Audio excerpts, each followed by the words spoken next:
Stay humble, stay rooted. दीन रहिए, जमीन पर रहिए। बोलिए, स्टे हम्बल, स्टे रूटेड।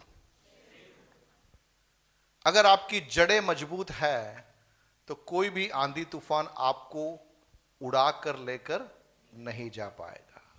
हमारी जड़ें मजबूत होनी चाहिए, हमारी जड़ें मजबूत होनी चाहिए। 2025 के लिए प्रभु ने हमें जो टैग वर्ड दिया, सीजन ऑफ डिवाइन काउंसिल, ईश्वरीय परामर्श का वर्ष। हमारी जड़ें हमें वचन में मजबूत करना है। अगर हमारी जड़ें वचन में मजबूत है तो आंधी तूफान हमें गिरा नहीं पाएगा। हमारी जड़ें मजबूत होनी चाहिए, हमें वचन का सही ज्ञान होना चाहिए। इन दिनों में हम पुराने नियम की सबसे छोटी पुस्तक, जिसके अंदर केवल एक ही अध्याय है और 21 पद है, उन 21 पदों को समझने का हम प्रयास कर रहे हैं। ओबद्याह प्रभु का दास, जिसके बारे में हमें ज्यादा जानकारी नहीं, लेकिन हम ये समझ रहे हैं कि उसने प्रभु से एक दर्शन पाया। किसके बारे में दर्शन पाया? एदोम के बारे में उसने एक दर्शन पाया। एदोम कौन था? एदोम के जो पूर्वज या जो एदोम की जो पृष्ठभूमि, हम इस प्रकार से समझ सकते हैं कि याकूब और एसाव जो इसहाक के दो पुत्र थे, उन दोनों पुत्रों के कहानी दो शाखाओं के रूप में बट जाती है और याकूब की पीढ़ियां इज़राइल के रूप में जानी गई और एसाव की जो पीढ़ियां हैं वह एदोम वंशियों के रूप में जानी गई। उनके घर के अंदर दोनों भाइयों के बीच में हम समझ पा रहे कि एक प्रकार की प्रतिस्पर्धा और द्वंद्व जो घर के अंदर आरंभ हुआ था, वह चलते चलते राज्यों के बीच के द्वंद्व के रूप में जाकर खड़ा हो गया। इतना ही नहीं, इतिहासकार कहते हैं प्रभु यीशु मसीह के जन्म के समय हेरोद जो राज्य कर रहा था वो इदूमियों के वंश से था और ये जो इदूमी लोग हैं ये भी एदोमियों के वंश से आते हैं। तो आप जस्ट कल्पना कीजिए कि जो गड़बड़ी घर के अंदर आरंभ हुई, जो छोटी सी चिंगारी थी, उसको समय पर नियंत्रित न करने के कारण एक बहुत बड़े दावानाल के रूप में वह फैलती चली गई। प्रभु यीशु मसीह के जन्म के समय बहुत सारे शिशुओं का वध करने वाला जो हेरोद था, वह हेरोद भी एदोम का था या इसी वंश के अंदर से एक व्यक्ति था। मेरा कहने का तात्पर्य, बाइबल के अंदर की घटनाक्रम ऐतिहासिक घटनाक्रम है, इतिहास में घटित हुई घटनाएं हैं, लेकिन उसी समय हर समय के लिए, हर युग के लिए एक संदेश वहां पर छिपा हुआ है। एदोम शब्द, उसको मूल इब्री भाषा के अंदर हम उसके अगर स्वरों को लेते हैं, उसके 3 अक्षरों को हम लेते हैं, वह आदम या मनुष्य जाति के लिए भी इस्तेमाल में लिए जाने वाला एक पद है। दूसरे शब्दों में यह न केवल एदोम की कहानी है, लेकिन यह मनुष्य जाति की कहानी है। मनुष्य जाति किस रीति से परमेश्वर की योजनाओं से बाहर चली गई और परिणाम स्वरूप परमेश्वर स्वयं किसके खिलाफ खड़ा हो गया? मनुष्य जाति के खिलाफ खड़ा हो गया। जिस वाटिका के अंदर आदम और हव्वा को रखा गया था, आज्ञा उल्लंघन के कारण उसी वाटिका से आदम हव्वा को क्या कर दिया गया? बाहर निकाल दिया गया। हालेलुया। लेकिन प्रभु का प्रेम इतना गहरा है, उसी वाटिका के अंदर वापस प्रवेश दिलाने के लिए जिस वाटिका के बाहर ज्वालामय तलवारों को नियुक्त करके प्रवेश निषिद्ध कर दिया गया था कि किसी भी रीति से मनुष्य इसके अंदर वापस प्रवेश नहीं करना है, उसी वाटिका के अंदर जहां पर जीवन का वृक्ष था, उस जीवन के वृक्ष का फल मनुष्य जाति को प्रदान करने के लिए आज से 2000 साल पहले प्रभु यीशु मसीह, जो कि स्वयं परमेश्वर था, मनुष्य रूप धारण करके इस पृथ्वी के ऊपर उतर आया। उसने कोड़ों की मार को सहन किया, क्रूस की मृत्यु को सहन किया। क्यों? ताकि मैं और आप उस जीवन के वृक्ष का फल हम खा सके। Hallelujah, hallelujah. सो ओबद्याह की पुस्तक एक छोटी सी पुस्तक जरूर है, लेकिन इसके अंदर एक गहरा संदेश छिपा हुआ है। पिछले सप्ताह हमने इसको सीखना आरंभ किया था। घमंड एक मुख्य बिंदु है जो लोगों को पराजय क्यों ले जाता है। और एक सच्चाई में बताऊं, हम सबके अंदर यह छिपकर बैठा रहता है, यह छिपकर बैठा रहता है। हम कई बार जब दुष्टात्मा की बात करते हैं, तब यदि कोई व्यक्ति आता है यहां पर, उसके बाल हिला रहा है या सिर घुमा रहा है या झूल रहा है या वो नीचे गिर रहा है, तो हमको लगता है कि यार इसके अंदर दुष्टात्मा है। लेकिन मैं आपकी जानकारी के लिए बताना चाहूंगा, उससे बड़ी दुष्टात्मा हम सबके अंदर बैठी हुई है, जो समय पड़ते समय अचानक प्रकट हो जाती है। हमेशा प्रकट नहीं होती है, वो कभी कभी उठ के खड़ी हो जाती है। जब आपको गुस्सा आता है ना, आप काबू से बाहर हो जाते हो ना, वो आपके अंदर की दुष्टात्मा प्रकट हो रही है। आपको धन देखते ही आपके अंदर कुछ होने लगता है कि कैसे भी करके इसको मैं खींच लूं, वो आपके अंदर की दुष्टात्मा प्रकट हो रही है। दुकान में साड़ी देखते ही अंदर मुंह में पानी आ गया कि कैसे भी करके ये साड़ी को खरीद लूं, वो भी आपके अंदर की दुष्टात्मा है। टेबल के ऊपर खाना देखते ही आप कंट्रोल नहीं कर पा रहे, ये भी खा लूं, वो भी खा लूं, ये भी खा लूं, वो भी आपके अंदर की दुष्टात्मा है। आप मेरे साथ में? कभी लगता है मेरे को कैसे बोल दिया, भैया वो आपकी दुष्टात्मा है, पवित्र आत्मा नहीं है। जब आपको तो मेरे अंदर तक चुभ गया साहब, वो चुभा क्योंकि वो दुष्टात्मा बैठा हुआ है अंदर। आपको तो मालूम नहीं, आप तो ताली बजा रहे, प्रचार कर रहे, हालेलुया बोल रहे, प्रार्थना कर रहे, बीमार भी चंगा हो रहा है, लेकिन ये भाई अंदर बैठा हुआ है, बड़े शांत बैठा हुआ है। क्यों बैठा हुआ? क्योंकि इसको मालूम है मैं चुपचाप बैठा रहूंगा तो इनको लगेगा कि मैं इनके अंदर हुई नहीं, पर कभी कभी वो प्रकट हो जाता है कि वो भी तो बताना चाहता है कि मैं भी अंदर बैठा हुआ भैया, है ना। कितने लोग मेरे साथ में है ना। सो अगर किसी व्यक्ति के अंदर दुष्टात्मा है, कोई प्रार्थना करवाने आता है, तो उसको ऐसा मत देखना ओ उसके तो दुष्टात्मा है, नहीं भैया, अपने अंदर भी है। बात इतना है कि उसके अंदर वाला हल्का है, अपने अंदर वाला खा पी के मोटा होके मजबूत होके बैठा हुआ है ना। जो दुष्टात्मा प्रकट हो जाता है वो बहुत छोटा दुष्टात्मा है, लेकिन जो असली दुष्टात्मा है वो प्रकट नहीं होता है। हर समय पर भी कई बार प्रकट नहीं होता, वो इतना खतरनाक होता है कि वो चुप के बैठा है। उसको मालूम है कि आज नहीं तो कल ही इसको मैं क्या कर दूंगा, मैं इसको गिराऊंगा। वो मौके की तलाश में रहता है, और जैसे ही मौका मिलता है ये दुष्टात्मा क्या हो जाता है, ये प्रकट हो जाता है, और ये हमारे ऊपर क्या कर लेता है, काबू कर बैठता है, कर बैठता है। कहने का तात्पर्य मेरा यह है, हम सबको एक दूसरे के प्रति दया के साथ में, करुणा के साथ में हमें व्यवहार करना है। हालेलुया। कलीसिया में कोई व्यक्ति आया जो दुष्टात्मा के बंधनों में है, उसको समझ में नहीं आ रहा करना क्या है। आप उसको ऐसे मत देखिए कि मैं बिल्कुल ठीक हूं और यही बीमार है। नहीं नहीं भैया, अपने अंदर इससे भी खराब चीजें पड़ी हुई है। वो जो विचार हमारे अंदर आ जाएगा, उस भाई को देखकर हमारी आंखों से आंसू बहेंगे, हम उसके लिए प्रार्थना करने के लिए तैयार हो जाएंगे, हम उसके लिए उपवास लेने के लिए तैयार हो जाएंगे। हम चाहेंगे किसी न किसी रीति से मैं इसकी क्या कर सकूं, सहायता कर सकूं। ऑलराइट। सो यहां पर 1 से लेकर 9 तक का मुख्य विषय है एदोम का घमंड, जिसका सामना कौन कर रहा है, परमेश्वर कर रहा है। मैंने पिछले सप्ताह बताया था कि वचन के अंदर यदि आप देखें, परमेश्वर व्यभिचारियों को भी क्षमा करता है, पर घमंडियों को क्षमा नहीं करता है। मेरी आंखें खुल गई।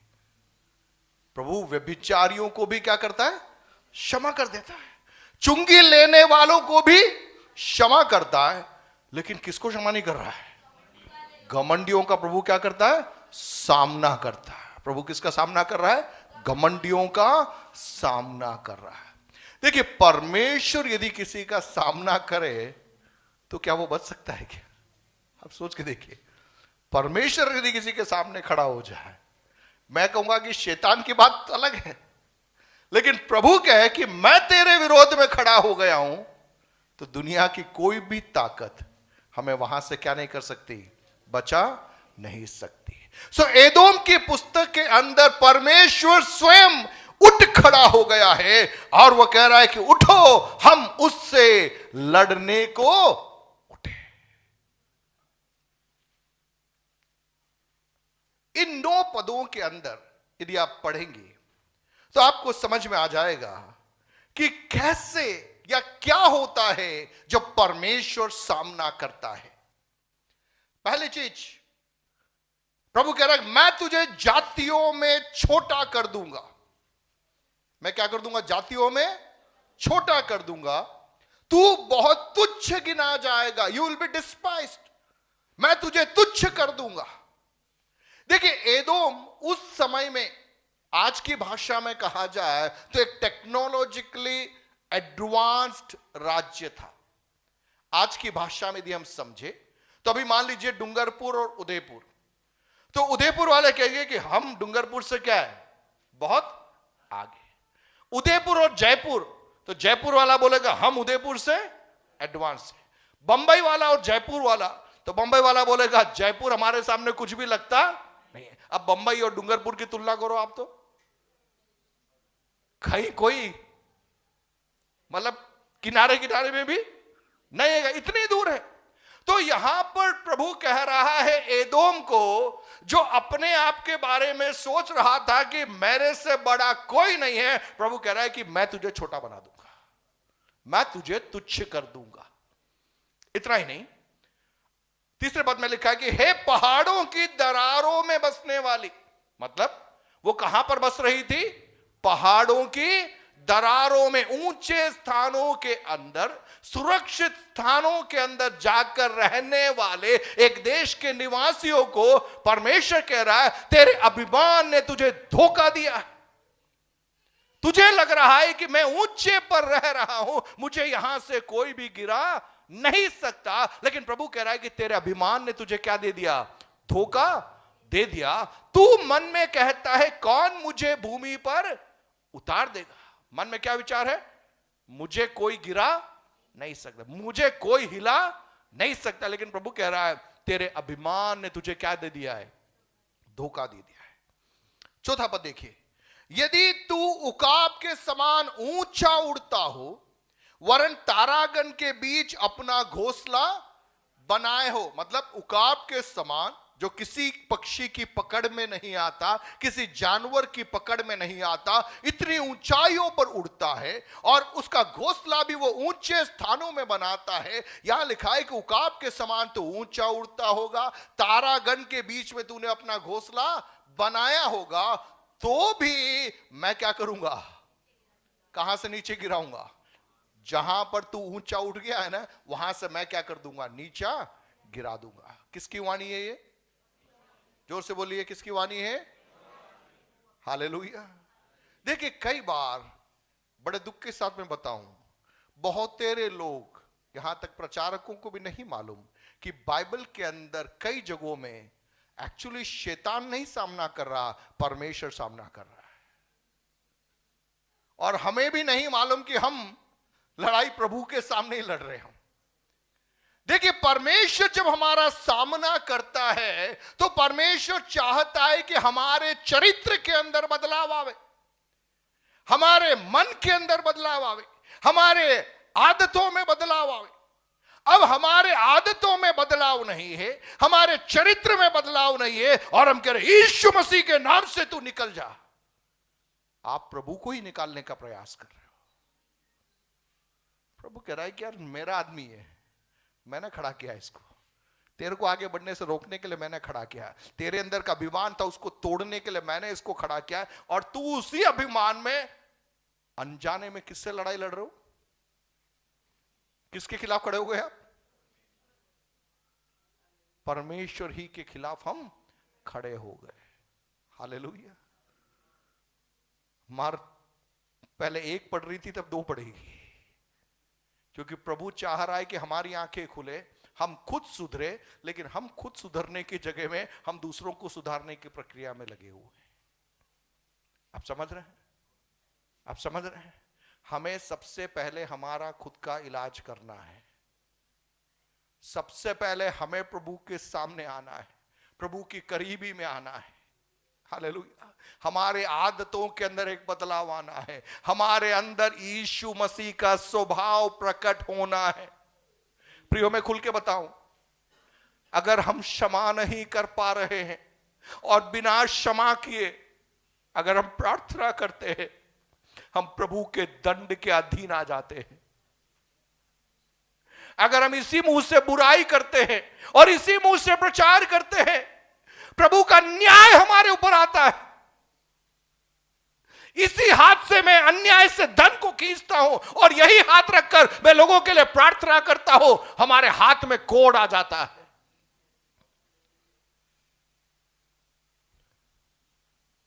हल्के में न लीजिए प्रियो, यीशु मसीह के नाम से बड़े बड़े कार्य होते हैं, लेकिन उस नाम का इस्तेमाल लेने से पहले हमारे अंदर प्रभु के प्रति एक भय आना जरूरी है। प्रभु के सम्मुख अपने आप को पूरी रीति से समर्पित करने का एक मन आना बहुत जरूरी है। यहूदी लोग जब लिखते थे, परमेश्वर का नाम अगर उन्होंने किसी कलम से लिख लिया तो उस कलम से उसके बाद में और कुछ भी वो लिखते नहीं थे, क्योंकि उनकी मान्यता थी कि यह नाम इतना पवित्र है कि इसे लिखने के बाद उस कलम से और कोई कार्य नहीं किया जा सकता। इतना ही नहीं, यहोवा इस नाम का उच्चारण भी ये अपने मुंह में नहीं लाते थे। लिखते तो यहोवा थे, लेकिन वे बोलते अडोनाई थे, क्योंकि उनके अंदर ये भय था कि ये इतना पवित्र नाम है, कैसे इस पवित्र नाम को हमारे मुख पे हम ले ले। हालेलुया। लेकिन मैं और आप कितनी आसानी से हर बात पे यीशु मसीह के नाम को पुकारने के लिए प्रभु ने अवसर दिया। कहीं ऐसा तो नहीं कि जो प्रिविलेज हमें मिला हम उसका नाजायज फायदा उठा रहे हैं। प्रभु ने जो सौभाग्य हमें दिया, कहीं ऐसा तो नहीं हमने उसको हल्के में ले लिया, क्या ठीक है यार, हाँ यीशु के नाम से। नहीं प्रियो, हमें समझना जरूरी है।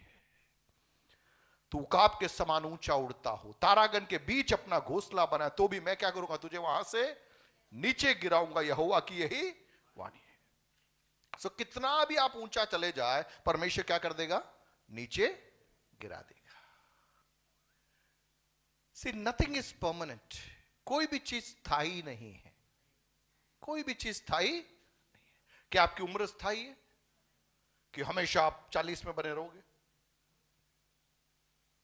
हमेशा आपके हाथों में ताकत रहेगी? हमेशा क्या आपको नौकरी रहेगी? क्या हमेशा आप इन पैरों पे चल पाओगे? नहीं। क्या हमेशा आपके मुंह से जोरदार आवाज निकलेगी? नहीं। कुछ भी स्थायी नहीं है। लेट्स स्टे हम्बल, हम नम्र रहे, अनावश्यक घमंड में मत फंस जाए कि मैं सब कुछ कर सकता हूं। भैया नहीं, हमें नहीं मालूम कब कौन से क्षण किसके साथ क्या हो जाए। कभी किसी के ऊपर आप न्याय मत करिए। नेवर जज एनीवन। बाइबल ने आपको अनुमति नहीं दी है। पास्टर होने के नाते मैं अपने आप को भी याद दिला रहा हूं, मुझे वचन अनुमति नहीं दे रहा कि मैं दूसरे के ऊपर क्या करूं, मैं उंगली उठाऊं। नो, वचन कह रहा है कि तू अपने आप पर उंगली उठा। तुझे अनुमति नहीं है, मुझे अनुमति नहीं है कि मैं आपके ऊपर उंगली उठाऊं। No, that's not my job. मुझे मेरी कमियों को देखने का है। यहां तक कि परमेश्वर की मेज में जब हाथ बढ़ाते हैं ना, वहां भी लिखा गया है आप अपने आप को जांचिए। इसका मतलब मुझे मेरे भाई को जांचने का अधिकार भी नहीं है, मुझे अपने आप को क्या करना है, जांचना है। हालेलुया। कहने का तात्पर्य, परमेश्वर कह रहा है हर व्यक्ति मेरे हाथ की रचना है, और चूंकि वो मेरे हाथ की रचना है, मैं अपने कार्य को उसके जीवन में करना चाहता हूं। हालेलुया। प्रभु जब एक व्यक्ति के जीवन में अपने कार्य को कर रहा है, अनावश्यक दखलंदाजी के द्वारा हम उस योजना में विलंब ले आते हैं। देखिए, कुम्हार मिट्टी के लोदे को लेता है और अलग अलग प्रक्रियाओं से होकर वो गुजारता है एक बर्तन बनाने के लिए। तो जो कुम्हार के मन में एक चित्र है और उस चित्र को लेकर वो आरंभ कर रहा है। अब मानो मैं साइड में खड़ा हूं, मेरे मन में तो कोई चित्र नहीं है, कुम्हार के मन में चित्र है। अब मैं देख रहा हूं यार ये मिट्टी को ले रहा है, मिट्टी को घोल रहा है, अपने पैरों से गूंद रहा है, इसको चाक के ऊपर रख रहा है। अब मुझे लगेगा कि यार मैं इसकी मदद करता हूं। चाक पे रखा हुआ बर्तन जो सही रीति से बना भी नहीं था, उसको जबरदस्ती मैं वहां से उठाकर मैं कहीं और जाके रख दूं तो क्या होगा? उस योजना में विलंब होगा या नहीं होगा? आपने देखा जो चिड़िया कई बार जो उनके जो बच्चे होते हैं उसके घोंसलों में रहते हैं, अगर कोई व्यक्ति जाकर उस चिड़िया के बच्चों को घोंसले में छू ले तो इसके बाद में चिड़िया वापस उस बच्चे को क्या नहीं रखती है? अपने घोंसले में नहीं रखती, क्योंकि आपने क्या कर लिया, आपने बड़े प्रेम में उसको पकड़कर कहीं और उसको रखा था कि आप वो व्यवस्थित हो जाए, लेकिन वापस फिर वो कहां नहीं जाएगी? घोंसले में नहीं जाएगी। बहुत तेरे बार मैं और आप दूसरों के लिए ठोकर का कारण बन जाते हैं। क्या बन जाते हैं हम? ठोकर का कारण बन जाता है। हमें लगता है कि ये आदमी ऐसे क्यों बैठा है प्रार्थना में। आपको क्या मालूम उसके जीवन में किस परिस्थिति से होकर वो गुजर रहा है। हो सकता है परिवार से वो अकेला निकला हुआ व्यक्ति होगा, हो सकता है उसके घर वालों ने उसकी बेइज्जती करी होगी और उस दुख में आकर इस भवन के अंदर वो बैठा हुआ है। और मैं कह रहा हूं ताली बजाओ, ऊंची आवाज में गाओ, लेकिन वो ताली बजाना तो छोड़, वो सिर उठा के भी देख नहीं पा रहा, क्योंकि उसके अंदर इतना दर्द भरा हुआ है। और मैं उसको न्याय करने वाला मैं होता कौन हूं? तो उसको सहारा देने की जगह मैंने क्या दे दिया? उसको ठोकर खिला दिया। प्रभु कहेगा कि मेरी योजना जो मैंने उसके लिए तैयार की थी उसमें विलंब का कारण तू बन गया। कहने का तात्पर्य मेरा केवल इतना है, एक दूसरे को न्याय करने की दृष्टि से कभी ना देखिए, प्लीज कभी ना देखिए, ना आपके परिवार में ना आपके बाहर। हर व्यक्ति की अपना लाइफ साइकिल है, प्रभु उसको बढ़ा रहा है। वो अलग अलग श्रेणी में पहुंचा, कोई पहली कक्षा में, कोई 5वीं में, कोई 10वीं में बार बार फेल हो रहा, 10 साल से फेल होकर 10वीं में पढ़ा हुआ है, पढ़ा हुआ वो। आप शायद पास होकर आगे निकल गए होंगे। कहने का तात्पर्य हर व्यक्ति के जीवन में परमेश्वर अपने कार्य को कर रहा है। कभी भी हमारे शब्दों के द्वारा, हमारे व्यवहार के द्वारा अन्य व्यक्ति ठोकर नहीं खाना है। यहां देखिए प्रभु कह रहा है कि तू कितना भी ऊंचे पे चला जाए, मैं क्या कर दूंगा? तुझे नीचे गिरा दूंगा। पहली चीज। दूसरी बात, 5वें पद में लिखा है कि यदि चोर डाकू रात को तेरे पास आते तो क्या वे चुराए हुए धन से तृप्त होकर चले न जाते? देखिए अगर चोर किसी घर में आता है तो कई बार थोड़ी बहुत चीजें छोड़ के चला जाता है, लेकिन प्रभु अगर हमारे खिलाफ आ गया तो प्रभु कह रहा है कि मैं कुछ नहीं छोड़ूंगा, पूरा का पूरा मैं निपटा दूंगा, कुछ बचने वाला नहीं है। It's going to be total destruction without any remains. पूरी रीति से परमेश्वर क्या कर देगा? उस चीज को मिटा देगा। 6ठे पद में लिखा है कि एसाव का धन कैसे खोज कर लूटा गया, उसका गुप्त धन कैसे पता लगा लगा कर निकाला गया है। प्रभु कह रहा है कि एसाव का धन जो उसने छिपा के रखा था, मैं क्या करूंगा? उसको खोज खोज कर मैं उसको बाहर निकाल दूंगा, पूरी रीति से मैं उसको बेनकाब कर दूंगा।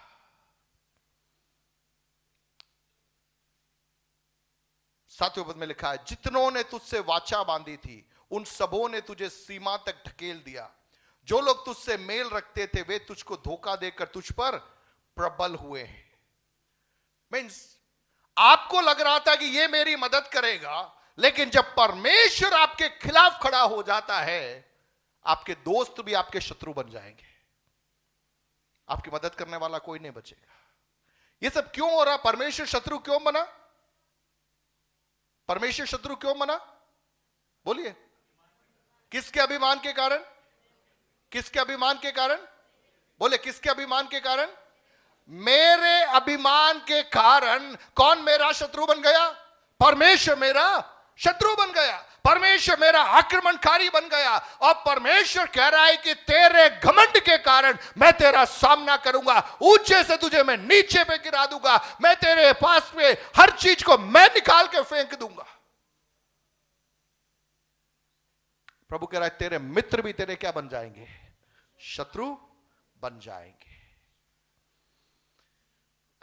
8वां पद, यहोवा की यह वाणी है, क्या मैं उस समय एदोम में से बुद्धिमानों को और एसाव के पहाड़ में से चतुराई को नष्ट ना करूंगा। प्रभु कह रहा है कि तेरे अंदर जो बुद्धिमान है उनकी बुद्धिमानी को भी मैं क्या बना दूंगा, मूर्खता बना दूंगा। उन्हें लगेगा कि ये एक स्ट्रैटेजी बड़ी जोरदार वाली स्ट्रैटेजी है, लेकिन प्रभु कह रहा है कि उसी स्ट्रैटेजी को मैं क्या बना दूंगा, मूर्खता का कारण बना दूंगा। 9वां पद, हे तेमान तेरे शूरवीरों का मन कच्चा हो जाएगा और यूं एसाव के पहाड़ का हर एक पुरुष घात होकर नष्ट हो जाएगा। देखिए यहां पर हम देख रहे हैं कि जब मेरे और आपके अंदर घमंड आता है तो परमेश्वर कैसे उस घमंड का क्या करता है, सामना करता है। नीतिवचन 16 का 18 निकालिए। नीतिवचन 16 का 18।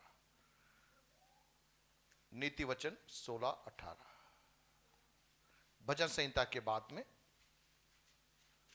Proverbs chapter 16।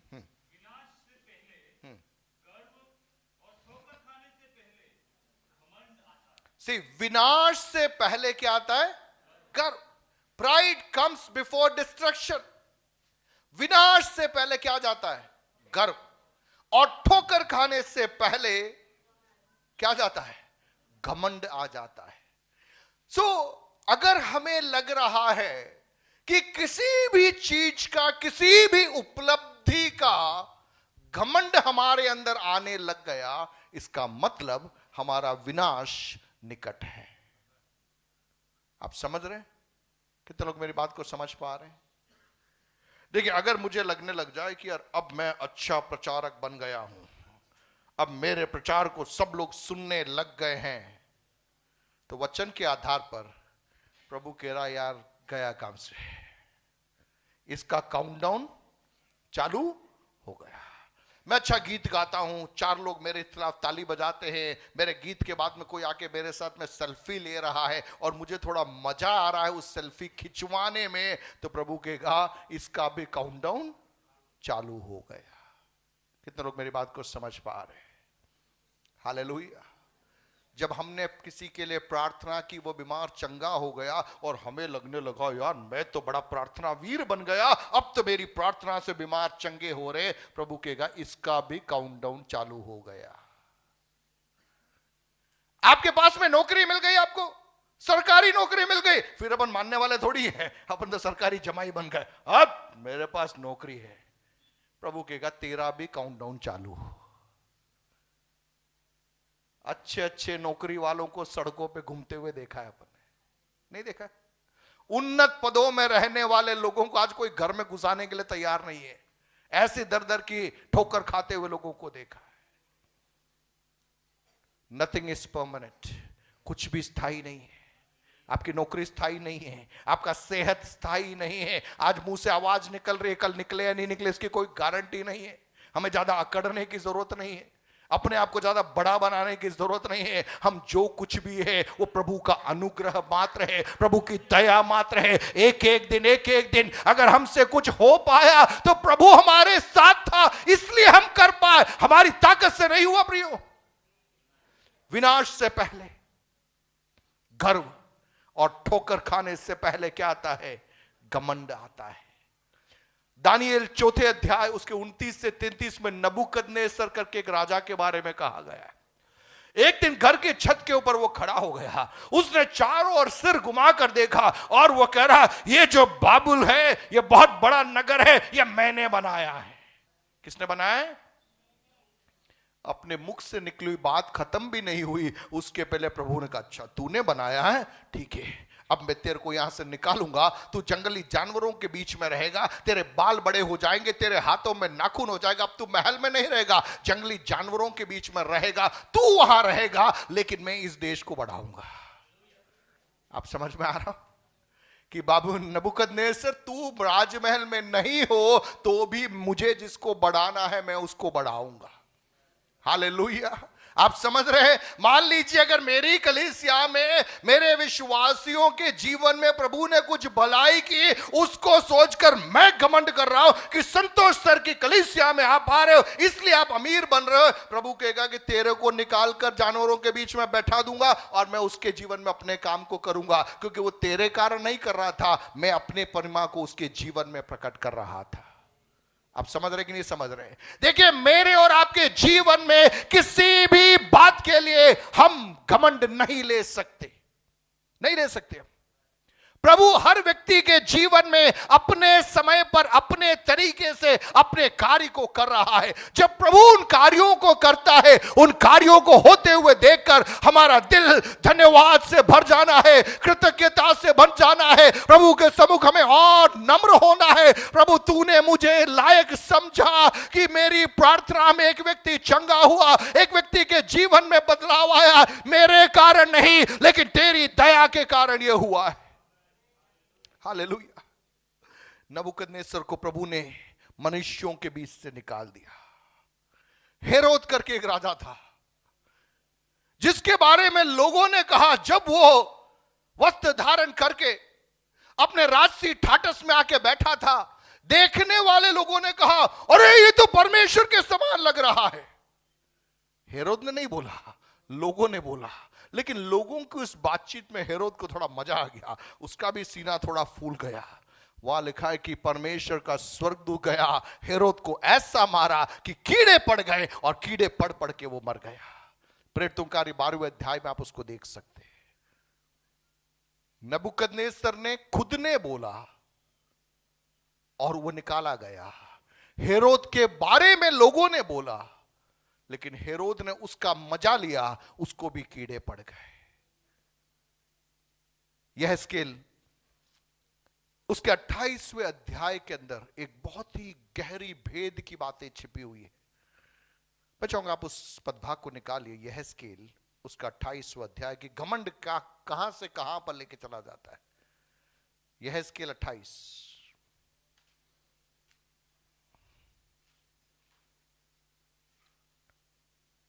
और उसका 11 से लेकर 19 तक के पदभागों के अंदर भविष्यवाणी की आत्मा के अंदर स्वर्ग में जब स्वर्गदूतों ने अभिमान किया, गर्व किया, उस समय परमेश्वर ने कैसे उसका सामना किया, उसका वर्णन यहेजकेल नबी की पुस्तक उसके 28वें अध्याय 11 से लेकर 19 तक के पदभागों के अंदर एक चित्रात्मक तरीके से वहां पर प्रदर्शित किया गया है।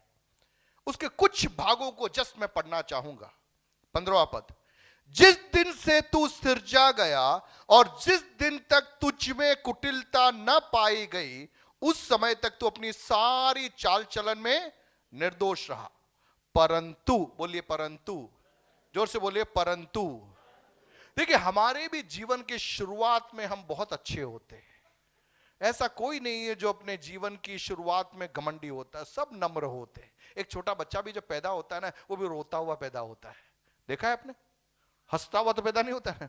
छोटा बच्चा भी रोता हुआ पैदा होता है, उसकी माँ बाप की गोदी में रहता है, माँ के पास चिपका हुआ रहता है, उसमें छोटा बच्चा भी नम्र होता है। लेकिन वही बच्चा 15 साल के बाद में, 20 साल के बाद में, 40 साल के बाद में उसको लगता है कि मैं डायरेक्ट ऊपर से आया हूं, मुझे किसी से कोई लेना देना, आप क्या मुझे सिखाओगे, मैं उल्टा आपको सिखाऊंगा। सब है, हम सब कोई भी ऊपर से टपका नहीं है, अपन सब उस प्रक्रिया से होकर गुजरे। सो जब हम जन्मे थे हम तो बड़े दीन थे, अभिषेक अपन बहुत हम्बल थे। कब? जब हम जन्मे थे। लेकिन सवाल यह है, हमारे जीवन में चाहे कितने भी बड़े क्यों ना हम हो जाए, क्या हमारे अंदर वही नम्रता आज है या नहीं? हालेलुया। प्रभु को जानने से पहले, यीशु मसीह से मुलाकात से पहले पतरस की नाव खाली थी, रात भर कुछ भी नहीं मिला। वहां पर यीशु पहुंचा, नाव भर दी। यही पतरस कुछ समय बाद में यीशु से पूछ रहा है, बड़ा कौन है, हमें क्या मिलेगा? अरे पतरस, तेरी तो नाव खाली थी, तेरी तो नाव खाली थी, तूने मुझे इनवाइट नहीं किया, मैं आया, मैंने तेरी नाव भरी और अब तू मुझसे पूछ रहा है हमें क्या मिलेगा? मैंने थोड़ी बोला था तेरे को छोड़ने को, मैंने बोला था कि तेरे को छोड़ने को, तूने छोड़ा, तू मेरे पीछे आया, तू मेरे पीछे आया, तू नहीं छोड़ता, मैं कोई जबरदस्ती नहीं करता। मैंने कहा भैया मेरे पीछे आना हो तो ये चीजें हैं, वो भी ऑप्शन है, यदि है, कोई कंपल्शन नहीं है। देखिए बाइबल की खुशी मतलब खासियत यह है कि शिष्यत्व, डिसाइपलशिप आपकी चॉइस से होता है। आप एक विश्वासी बन के जिंदगी भर बैठ सकते हैं, लेकिन आपको यदि एक चेला बनना है तो वो आपके खुद का निर्णय है, उसके लिए कीमत अदा करनी पड़ती है। उद्धार मुफ्त है, उद्धार मुफ्त है। जैसे ही आप मन में विश्वास करते, मुंह से अंगीकार करते, आप सब उद्धार पा लेते हैं। लेकिन आज समस्या यह है, उद्धार तो लोगों ने पा लिया, लेकिन वे चेले नहीं बन पाए, चेले नहीं बन पाए। अपोस्तल बन गए, प्रॉफिट बन गए, लेकिन डिसाइपल नहीं बने। मैं प्रॉफिट संतोष बन गया, मैं अपोस्तल संतोष बन गया, बाबा जी संतोष बन गया, लेकिन चेला संतोष नहीं बना, मैं डिसाइपल नहीं बना। क्योंकि अगर मैं डिसाइपल बन जाता तो मुझे अपोस्तल का चाहत नहीं होती, प्रॉफिट कहलाने की चाहत भी नहीं होती। मैं टाइटल के पीछे नहीं जाता, क्योंकि मैं चेला बन गया, मेरे प्रभु के पीछे में जाता। हालेलुया। मैं आपको ये बातें क्यों कह रहा हूं? क्योंकि हमारे आसपास सब इस प्रकार का माहौल है और बहुत सारे लोग भटक रहे हैं। उनको लग रहा है मसीहत में आना इसका मतलब भीड़, भीड़ के सामने आप खड़े रहो, आपके नाम के आगे प्रॉफिट लगा हुआ है, आपके नाम के आगे अपोस्तल लगा हुआ है। लेकिन मैं आपको कहूंगा एक बहुत बड़ा धोखा आज समुदाय में फैल चुका है। लोग चेले नहीं बन रहे, लोग डिसाइपल नहीं बन रहे, लोग सीख नहीं रहे, लोग अपने आप को बदल नहीं रहे, और बिना बदले हमें लग रहा है कि हम सब कुछ कर सकते हैं। आपके अंदर से पवित्र आत्मा नहीं, लेकिन एक अलग आत्मा कार्य कर रही है, जो ख्रिस्त विरोधी की आत्मा है। एक दूसरे मसीह का प्रचार हो रहा है, दूसरे तरह के लोगों को खड़ा किया जा रहा है। परिणाम स्वरूप परमेश्वर जो करना चाह रहा है वहां पर विलंब हो रहा है। हमें सचेत रहना है, हमें सावधान रहना है, हमसे वो चूक नहीं होना है। इस साल प्रभु ने कहा डिवाइन काउंसिल, ईश्वरीय परामर्श, वचन लेकर बैठना है, बाइबल लेकर बैठना है। फालतू की बकवास करने की जगह में, इधर उधर की राजनीति की चर्चा करने की जगह में, कौन से सीरियल में क्या हुआ क्या नहीं हुआ उसमें समय गंवाने की जगह में आप बाइबल लेकर बैठिए, बाइबल को पढ़िए, समझने का प्रयास कीजिए। 16 पद क्या कह रहा है? लेन देन की बहुतायत के कारण तू उपद्रव से भरकर क्या हो गया? किसकी बहुतायत के कारण? जोर से बोल ले, लेन देन की बहुतायत। ओके, प्रभु क्या कह रहा है? इसी से मैंने तुझे अपवित्र जानकर कहां से उतार दिया? परमेश्वर के पर्वत पर से उतारा। 17 पद में आइए, सुंदरता के कारण तेरा मन फूल उठा था। ये जो शैतान हम बोल रहे हैं ना, वास्तविकता में बड़ा सुंदर था वो, क्योंकि वो एक समय प्रभु के सामने खड़ा रहने वाला एक स्वर्गदूत था। लेकिन यहां पर लिखा है कि वो अपनी सुंदरता के कारण उसको क्या लगा, यार मैं ही सबसे बड़ा हूं। हम सुंदर नहीं हैं, लेकिन कई बार मैं एक गहरी बात बताऊं। देखिए, प्रभु के अभिषेक के अंदर एक सुंदरता है, बहुत सारे लोग उसको समझ नहीं पाते। जब एक व्यक्ति अभिषेक में भरकर सेवा करता है तो उस अभिषेक के अंदर एक सुंदरता है, और उस सुंदरता से लोग प्रभावित हो जाते हैं। और जब लोग प्रभावित होते हैं, वो आपके पास में जब आते हैं, आपको लगता है कि ये आपसे प्रभावित होकर आ रहे हैं, और आपके अंदर एक घमंड आ जाता है, और उस घमंड के कारण कई अभिषिक्त लोग पाप में गिर जाते हैं। मुझे नहीं मालूम कितने लोग समझ पाएंगे ये, लेकिन एक प्रकाशन है जो पवित्र आत्मा ने मुझे बताया कि हमारे अभिषेक के अंदर एक सुंदरता है, और वो जो अनॉइंटिंग है, वो जो उसके अंदर का अरोमा है, उसके अंदर की जो सुगंध है, जब वो प्रवाहित होती है, लोग एक्चुअली उससे प्रभावित होकर आपके पास में आ रहे हैं, आपसे नहीं, आपके अंदर के उस अनॉइंटिंग से। उनको लग रहा है कि मैं प्रार्थना करूंगा तो आपके जीवन में कुछ होगा। तो प्रार्थना के अभिषेक में जो सुंदरता है, उस सुंदरता से प्रभावित होकर लोग आपके पास में आएंगे, मेरे पास में आएंगे। लेकिन अगर मुझे लगा कि ये मेरे अभिषेक के कारण नहीं, मेरी सुंदरता के कारण ये मेरे पास में आ रहे हैं, तो मैं आत्मा में जो कार्य कर रहा था वो धीरे से साइड में हो जाएगा और मैं शरीर में इस भीड़ को अपने इर्द गिर्द बनाए रखने के लिए मैं प्रयासरत हो जाऊंगा। मुझे भी नहीं मालूम पड़ेगा मैं कब पतन की ओर चला जाऊंगा।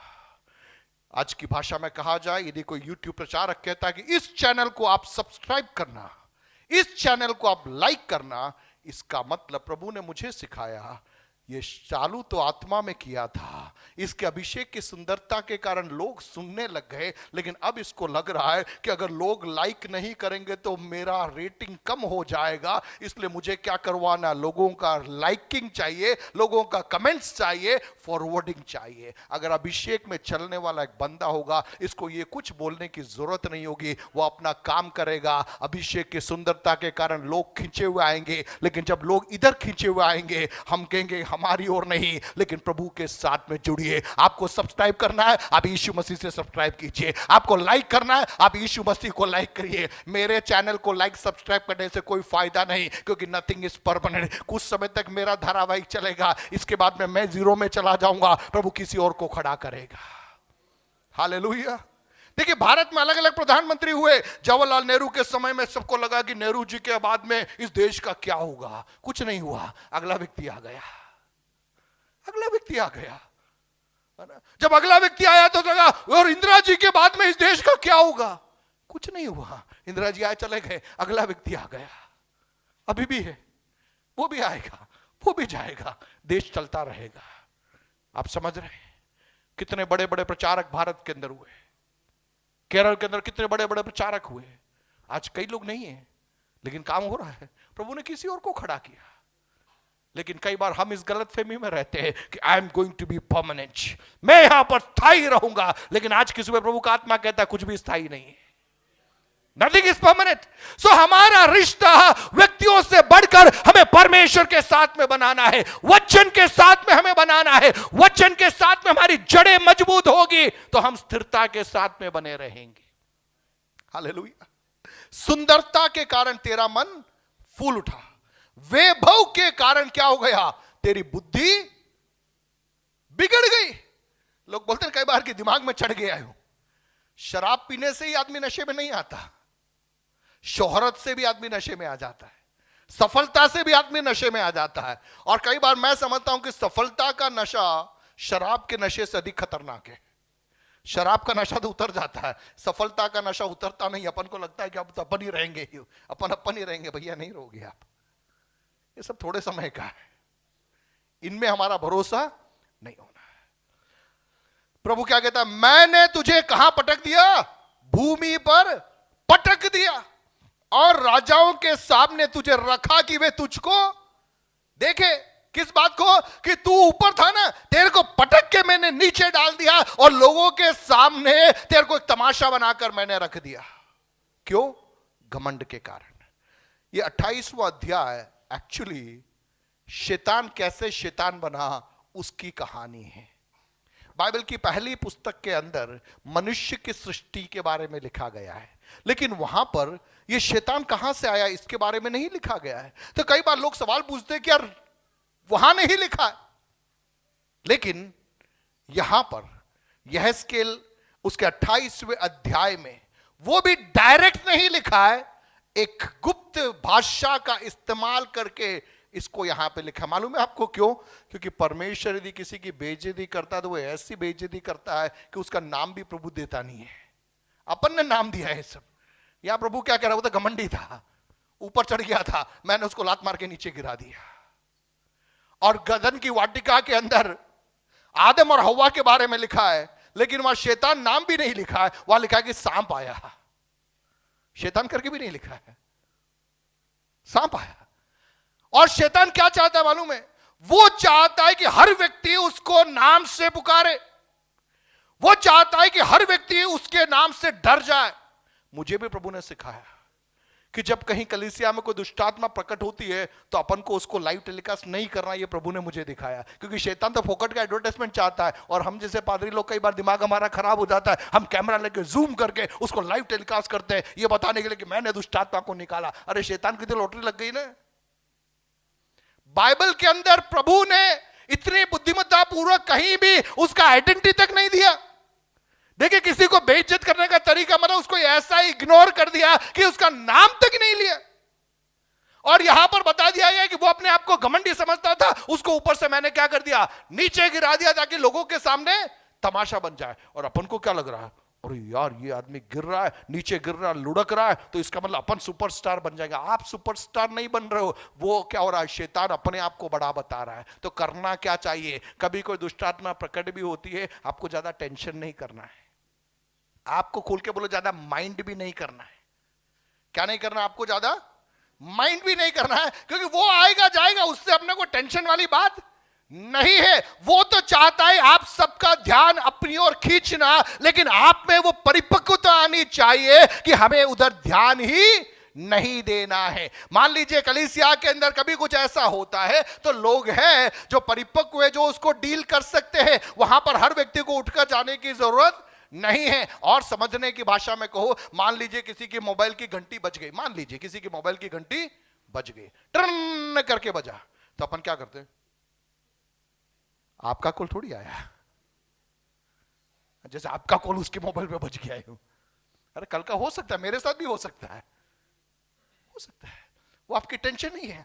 जैसे मोबाइल की घंटी टन करके बजती है, यहां बच्चे बैठे हुए स्क्रीन पे मैसेज डाल देते हैं, अपना मोबाइल आप क्या करो, उन्होंने अपना काम कर लिया, वो आपका काम थोड़ी है। उनको बोला हुआ ये करने को और वो कर लेते वो काम। लेकिन अपने को क्या होता है, घंटी कैसे बज गई, आप क्यों प्रभावित हो रहे हैं, वो उसके फोन की भी थे, आप उसको ध्यान ही मत दो, आप उसको बड़ा मत बनाइए। देखिए कई बार मैं और आप ऐसी गड़बड़ियां कर बैठते हैं। यहां देखिए, इस पूरे अध्याय के अंदर शैतान के घमंड को परमेश्वर ने क्या कर दिया, ऊपर से नीचे उखाड़ करके डाल दिया। तो एक्चुअली हमें लगता है कि शैतान, प्रभु कह रहा है यार मैंने लात मार के ऊपर से नीचे डाला है इसको, मैंने लात मार के इसको ऊपर से नीचे डाला है, और तुम डर रहे हो इससे, तुम इससे डर रहे हो। गोलियत 40 दिन तक धमकी दे रहा है, पूरी इजराइल की सेना डरी हुई है, लेकिन दाऊद डरा, दाऊद ने तलवार ली, भाला लिया। दाऊद को इन किसी चीजों की जरूरत नहीं थी, क्योंकि उसको मालूम था कि गोलियत कितना है। हालेलुया।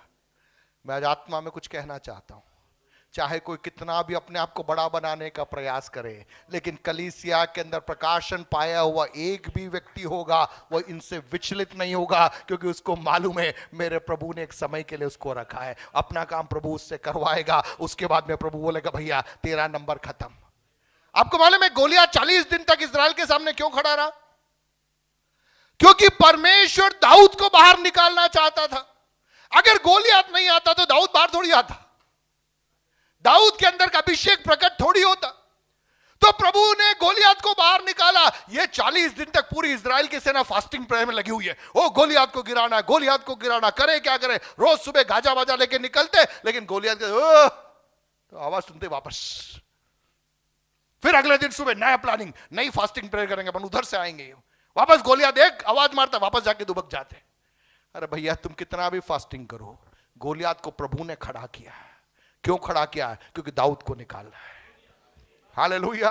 कितने लोग आत्मा में समझ पा रहे, भारत के अंदर पवित्र आत्मा दाऊद के समान कुछ लोगों को खड़ा करना चाहता है। पवित्र आत्मा अपने अभिषिक्तों को बाहर निकालना चाहता है। प्रभु का आत्मा कईयों को, जिनके अंदर नम्रता की आत्मा है, जिन्होंने अपने आप को प्रभु के समय के लिए सौंप रखा है, ऐसे लोगों को पवित्र आत्मा बाहर निकालना चाहता है। इसलिए कुछ घमंडियों को कुछ समय तक प्रभु ने मौका दे दिया है। प्रभु को मालूम है ये तो मैं निपट लूंगा, ये कोई बड़ी बात नहीं है।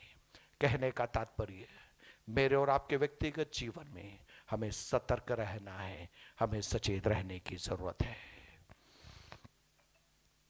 बाइबल का एक अंग्रेजी अनुवाद है जिसको मैसेज बाइबल बोलते हैं, और उस मैसेज बाइबल के अंदर बाइबल के इन पूरे वचनों को बहुत ही अच्छी तरीके से लिखा गया है। और उस मैसेज बाइबल के अंदर का अनुवाद नीति वचन 16:18 इस प्रकार से है, first pride then the crash. पहले घमंड फिर क्या? क्रैश। हवाई जहाज दुर्घटनाग्रस्त होता, क्रैश, फिर कुछ बचता नहीं। The bigger the ego the harder the fall. अहम जितना बड़ा होगा उतना बड़ा पतन होगा। First pride then the crash, the bigger the ego the harder the fall. पहला पत्रस 5:5 निकालिए जल्दी से, वहां पर हम समझेंगे कि कैसे परमेश्वर इसका सामना करता है। पहला पत्र, क्योंकि अपन ने भी एक स्लाइड पढ़ा कि प्राइड हमें कहां कहां पे गिरा सकता है। पहला पत्रस जल्दी से निकालिए, जिसको निकलेगा वो पढ़िए, 5:5 उसका लास्ट पार्ट पढ़िए उसका। परमेश्वर, हाँ देखिए परमेश्वर क्या कर रहा है? अभिमानियों का विरोध करता है परंतु दीनों पर अनुग्रह करता है। अभिमानियों का परमेश्वर क्या करता है? विरोध करता है। देखिए बाइबल का नया नियम यूनानी भाषा में लिखा गया है और यूनानी भाषा के अंदर यह पद एक मिलिट्री लैंग्वेज को, जो सेना में जो लोग युद्ध करते हैं वहां के शब्दों का इस्तेमाल यहां पर लिखा गया है कि परमेश्वर अभिमानियों का क्या करता है? सामना करता है। जिन शब्द का यूनानी भाषा में इस्तेमाल लिया गया है उसका अर्थ यह है, एक सैनिक अपने पूरे हथियार को धारण करके युद्ध भूमि में जब शत्रु के सामने जब खड़ा हो जाता है, वह चित्रण है परमेश्वर घमंडियों के सामने खड़ा रहने का चित्रण। एक होता है सिविलियन ड्रेस, मतलब नॉर्मल ड्रेस के अंदर भी आदमी रहता है, लेकिन जैसे युद्ध की घोषणा हो जाए वो उसी कपड़े में नहीं जाता है, वो उसकी वर्दी को पहनता है, अपने हथियारों को लेता है और सुसज्जित होकर जाता है। सो यहां पर जो पद इस्तेमाल में लिया गया है, एक युद्ध भूमि में जैसा एक सेना नायक जाता है वैसा परमेश्वर किसके सामने खड़ा हो जाता है? अभिमानियों के सामने खड़ा हो जाता है। उसका दूसरा भाग, परंतु दीनों पर वो क्या करता है? दीनों पर वो क्या करता है? जोर से बोलिए, दीनों पर वो क्या करता है? दीनों पर वो क्या करता है? घमंडी का क्या करता है? सामना। और दीनों को वो क्या करता है? सो हमारी प्रार्थना क्या होनी चाहिए? हमारी प्रार्थना क्या होनी चाहिए? प्रभु अगर हमारे अंदर कहीं घमंड पड़ा हुआ है, आप उस घमंड को हटाइए, उसकी जगह हमें क्या बना दीजिए? हमें नम्र बना दीजिए, हमें दीन बना दीजिए। भजन 20 उसका 7 पे लिखा है, किसी को रथों का किसी को घोड़ों का भरोसा है, लेकिन हम तो अपने परमेश्वर यहोवा ही का नाम लेंगे। हालेलुया।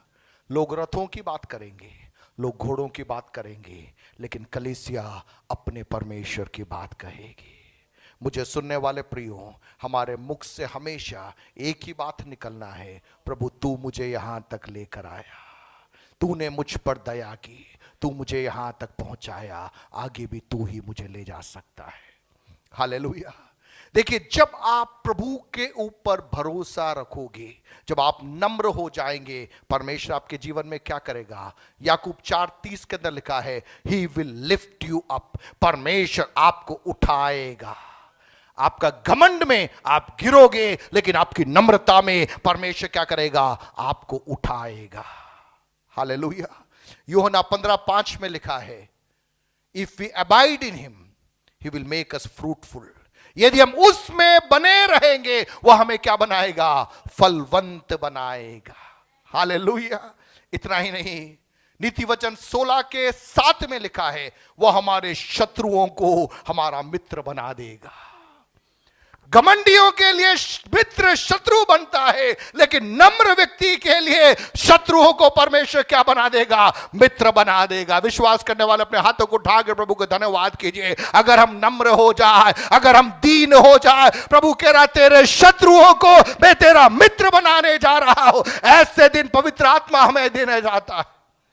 हालेलुया। आप कह रहे चारों ओर शत्रु है, हम क्या करें? प्रभु कह रहे तू दीन बन जा, तू नम्र बन जा, तेरी बात को मेरे हाथों में सौंप दे। जो बातें तुझे बेचैन कर रही है उन विषयों को मेरे हाथों में सौंप दे, मैं अपने तरीके से कार्य करूंगा, तेरे शत्रु को मैं तेरा मित्र बना दूंगा।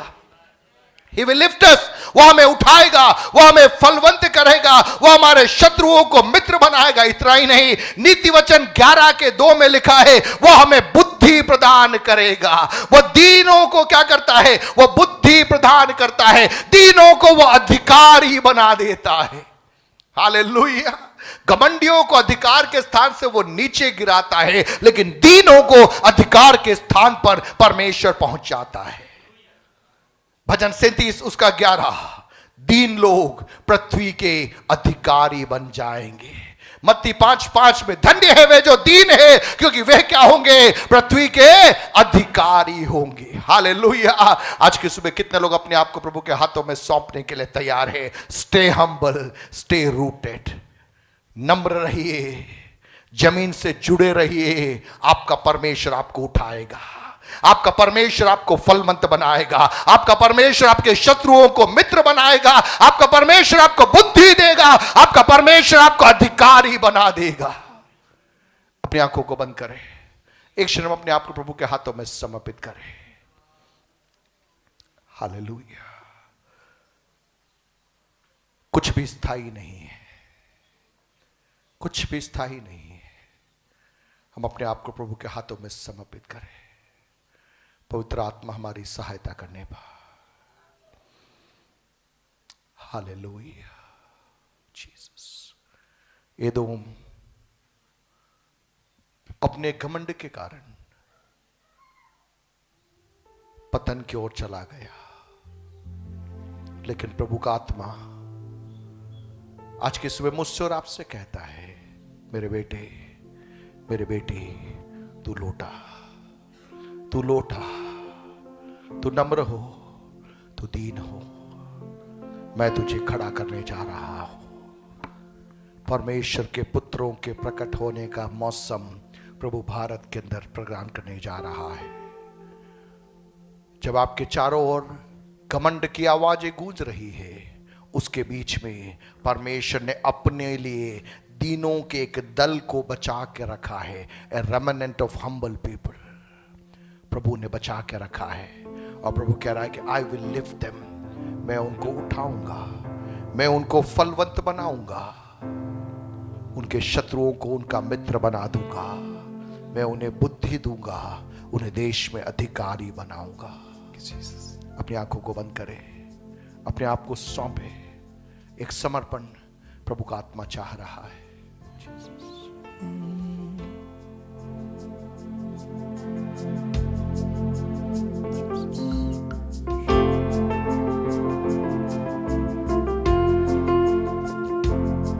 मैं क्या हूँ प्रभु, मैं कुछ भी नहीं, जो हूँ कृपा है तेरी। मैं क्या हूँ प्रभु, मैं कुछ भी नहीं, जो हूँ कृपा है तेरी।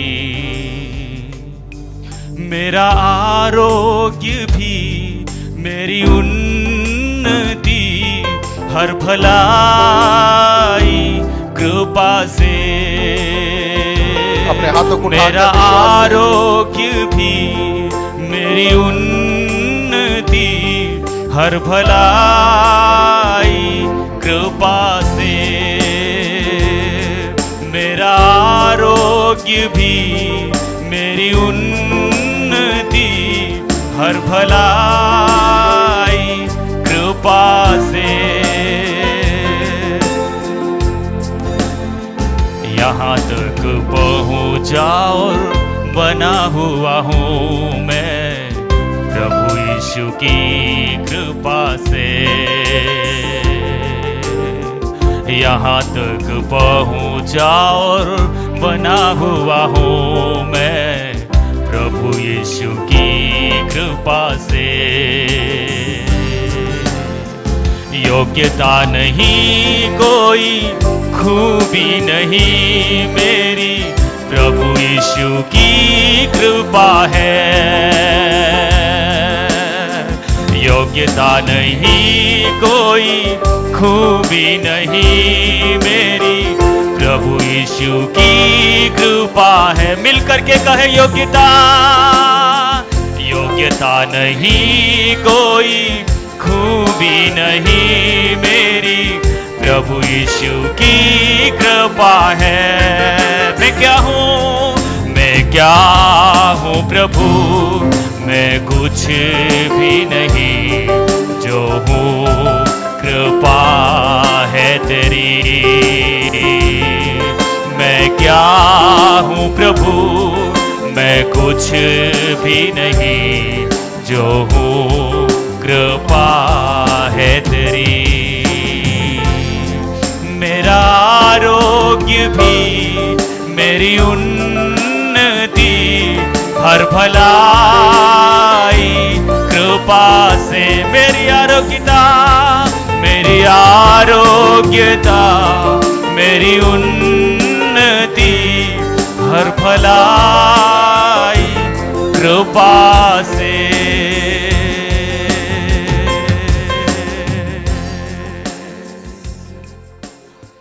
एक क्षण हम अपने आप को प्रभु के हाथों में समर्पित करें। आज एक निर्णय लेकर हम यहां से निकले। हमें एक दूसरे की भलाई के लिए जीवन यापन करना है। हमारे मुख से एक दूसरे को प्रोत्साहित करने वाले वचन निकलने हैं। हमें एक दूसरे के ऊपर उंगली उठाने के लिए नहीं, एक दूसरे के ऊपर कीचड़ उछालने के लिए नहीं, एक दूसरे के ऊपर उनकी कमियों को बताने वाले नहीं, लेकिन एक दूसरे को प्रोत्साहित करने वाले बनना है। कितने लोग आज प्रभु के सम्मुख एक निर्णय लेने को तैयार हैं? हमारे होंठों से, हमारे मुख से केवल भलाई की बात है। जीसस, मिलकर प्रार्थना करें। अय्यूब ने अपनी आंखों से एक वाचा बांधी थी कि मेरी आंखों से मैंने एक वाचा बांधी है कि मैं किसी स्त्री को गलत दृष्टि से नहीं देखूंगा। हमारे मुख से हम एक वाचा बांधे, हमारे मुख से कोई गलत बात नहीं निकलेगी। किसी को चोट पहुंचाने वाली कोई भी बातें हमारे मुख से न निकलने पाए। मिलकर प्रार्थना करें। प्रभु का आत्मा हमें तैयार करना चाहता है।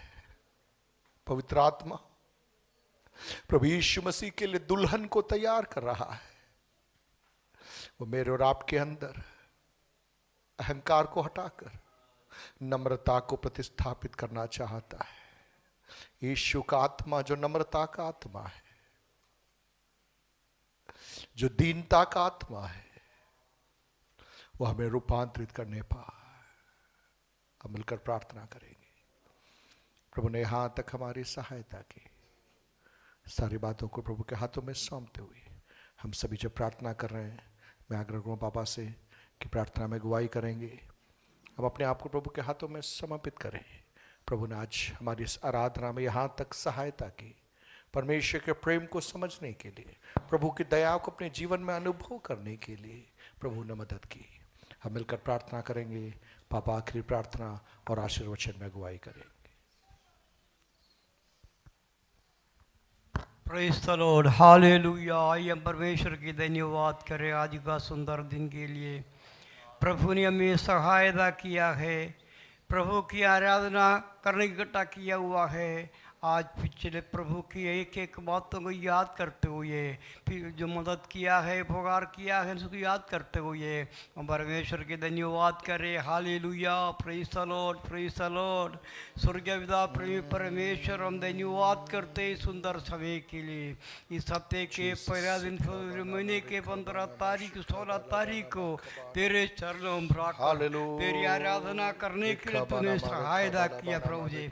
इसने साल में 2025 हमारे आशीर्वाद कारण बनने पाए प्रभु जी। डूंगरपुर शहर के लिए, डूंगरपुर गाँवों के लिए, डूंगरपुर जिले के अंदर फिर महान कार्य होने के लिए प्रार्थना करते प्रभु जी। प्रभु जी एक एक भाई बहन को, एक एक विश्वासियों को, बच्चों को तेरा हाथ सौंदा है, हर एक को सहायता करे, हर एक को आशीष दे खुदावंद। आज इकट्ठा होकर तेरी आराधना करने के लिए, गीत गाने के लिए, वचन सुनने के लिए सहायता किया। तेरे दास वचन के अनुसार बने सबको सहायता करे, विश्वास से ले पाए। प्रभु क्या तो सारे को सौंदा है, पूरे उनके संभाल। प्रार्थना सुन लिया, धन्यवाद यीशु के नाम से मांगता है, आमीन। अब इसका अनुग्रह, पिता परमेश्वर का प्रेम, आत्मा का संगति और सौभाग्यता तमाम भक्तों सिलिंगरपुर के कलीसिया के साथ, राजस्थान कलीसिया के साथ तेरे आंग हमेशा होती रही। आमीन। बोलो प्रभु यीशु मसीह की जय। प्रभु यीशु मसीह की जय। चंगा करने वाला यीशु मसीह की जय। शीघ्र आने वाला यीशु मसीह की जय। प्रभु सबको आशीष दे। धन्यवाद। आप सभी को दिल से धन्यवाद। बहनों की सभा अभी आरंभ होने जा रही है, तो बहन लोग उससे और आगे बढ़ेंगे। भाई लोग आप लोग जा सकते हैं, बाहर इंतजार कर सकते हैं। बहन अभी आधे घंटे में फ्री होकर आपके पास में मुलाकात करेंगे। हम मिलकर प्रभु की महिमा करेंगे। इस सप्ताह शुक्रवार को 7 से 8 प्रार्थना सभा रहेगी, आप उसमें आइएगा। अगले सप्ताह जवानों की मीटिंग रहेगी, अन्य सभाएं विधिवत सुबह के समय पे ही रहेगी, उस समय का आप ध्यान रखें। So over two sisters for the ladies meeting.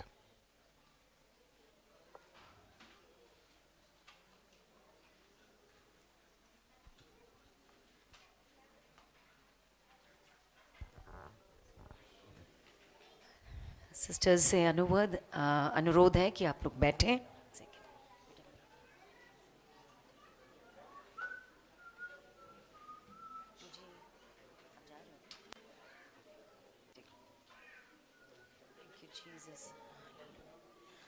धन्यवाद परमेश्वर, धन्यवाद परमेश्वर।